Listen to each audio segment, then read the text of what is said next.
अब आपको बताते हैं जाम शोरूम में वजीर मनसूबाबंदी एहसन इकबाल इस वक्त मीडिया से गुफ्तगू कर रहे हैं।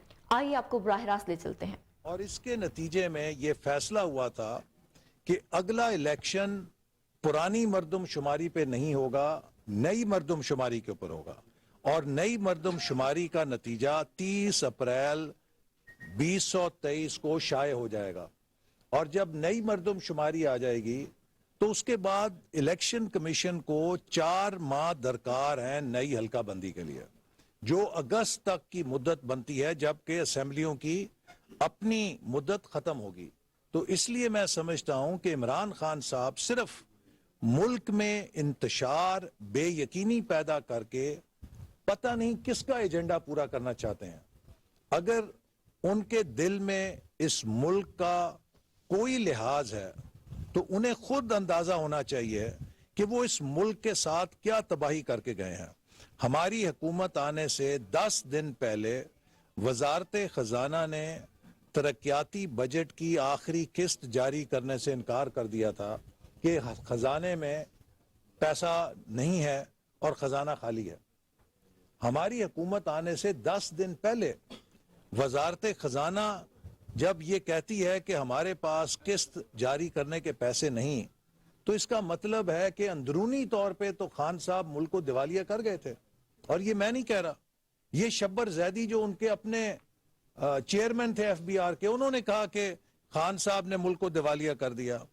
शेख रशीद ने कहा कि शुक्र है हम हुकूमत से निकल गए, वरना बड़े वट्टे पड़ने थे, बड़े पत्थर पड़ने थे। तो मकसद है कि उन्हें खुद पता है कि वो मुल्क का क्या हशर करके छोड़कर गए हैं। अब अगर हम रेजा रेजा कतरा कतरा जोड़कर इस मुल्क को दोबारा अपने पैरों पे खड़ा कर रहे हैं, तो हम इमरान खान को इजाजत नहीं देंगे कि वो दोबारा मुल्क को तबाही की तरफ धकेले। हम इंशाअल्लाह ताला इस मुल्क की मईशत को भी बहाल करेंगे, हम इस मुल्क में सियासी इस्तेहकाम भी लेकर आएंगे। अगला इलेक्शन भी होगा और अगले इलेक्शन में इमरान खान साहब का वही हशर होगा जो कराची के बल्दियाती इलेक्शन में, जहां पर उन्हें दावा था कि उनकी 14 नशिस्तें हैं, उनका वाइट वॉश हो गया है। चूंकि पाकिस्तानी कौम समझ गई है, कराची पढ़े लिखों का शहर है और वहां के लोगों ने अगर उनको मुस्तरद कर दिया है तो इसका मतलब है कि लोग उनका मकर और उनका फरेब पहचान गए हैं। अब खाली नारों से, खाली तकरीरों से, खाली गालियों से आप पाकिस्तानी कौम को मजीद खेल नहीं सकते।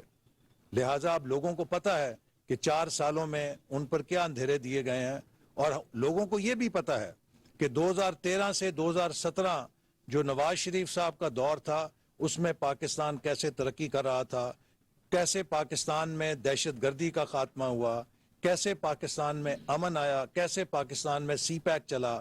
इंशाअल्लाह ताला वो दौर हम दोबारा वापस लाएंगे। आज इस्तीफे हो गए, मजीद 80 इस्तीफे हो चुके हैं, 2 असम्बलियां डिसॉल्व हो चुकी हैं। कैसे मुमकिन है कि आप नवंबर तक वेट करेंगे कि मुल्क जनरल इलेक्शन की तरफ नहीं जाएगा? और अभी दोनों प्रोविंशियल असेंबलीज के अंदर भी इलेक्शन को रूल आउट कर रहे हैं क्या? देखिए, इसका फैसला इलेक्शन कमीशन ने करना है।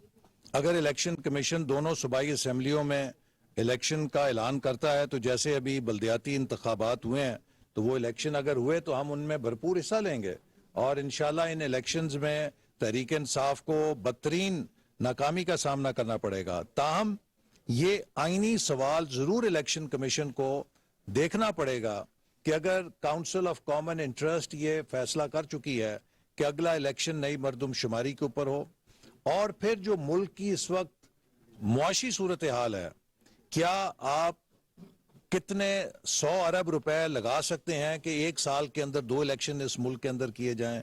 और अगर बिल फर्ज मान भी लिया जाए कि हम अर्ली इलेक्शन मुल्क के अंदर करना चाहते हैं, तो क्या पाकिस्तान के पास इतनी मुआशी स्पेस है कि अगले 6 महीनों के लिए आप पाकिस्तान को बेयकीनी के अंदर फेंक दें? चूंकि इलेक्शन का मतलब यह है कि अगले 3-4 महीने मुल्क में कोई हुकूमत नहीं होगी, एक निगरान हुकूमत होगी जिसका मैंडेट सिर्फ इंतखाबी अमल की निगरानी करना है, वो कोई पॉलिसी फैसला नहीं कर सकती।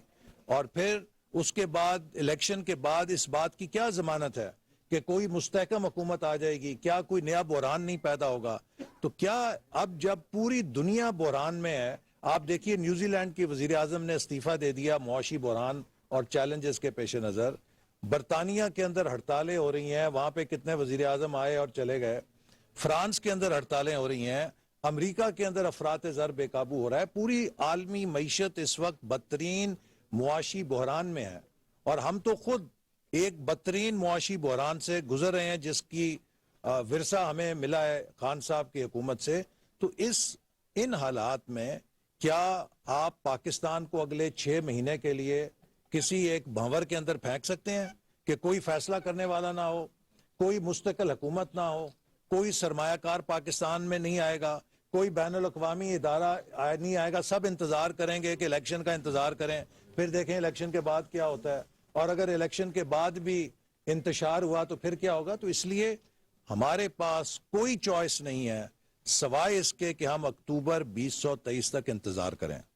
खान साहब को भी यही मशवरा है कि आपने पंजाब और केपी की हुकूमतें तोड़कर अपने पैर पे फायर नहीं मारा, अपनी कनपट्टी पे फायर मारा है। उसके लिए हम आपके शुक्रगुजार हैं, बहुत शुक्रिया अदा करते हैं कि जो 2 हुकूमतें थी आपने खुद अपने हाथों से उन्हें ज़िबा कर दिया है। आप तो हमारे इस्तीफे लेने के लिए इस्लामाबाद आ रहे थे, खुद ही इस्तीफे दे के चले गए हैं। बहुत शुक्रिया आपका। सर ये भी सही है कि हुकूमत की इकबाल जो है वो मीडिया से गुफ्तगू कर रहे थे। उनका कहना था कि वज़ीर आज़म दिन रात मुल्क कौम की बेहतरी के लिए काम कर रहे हैं। सैलाब की तबाही देखकर पूरी दुनिया का दिल पिघल गया, लेकिन इमरान खान का दिल नहीं पिघला। बहाल होती मशत को देखकर इमरान खान ने पंजाब और खैबर पख्तूनख्वा में काम किया। वज़ीर आज़म की बात की जाए तो वो दिन रात जो है वो काम कर रहे हैं मुल्क की मशत को बेहतर करने के लिए।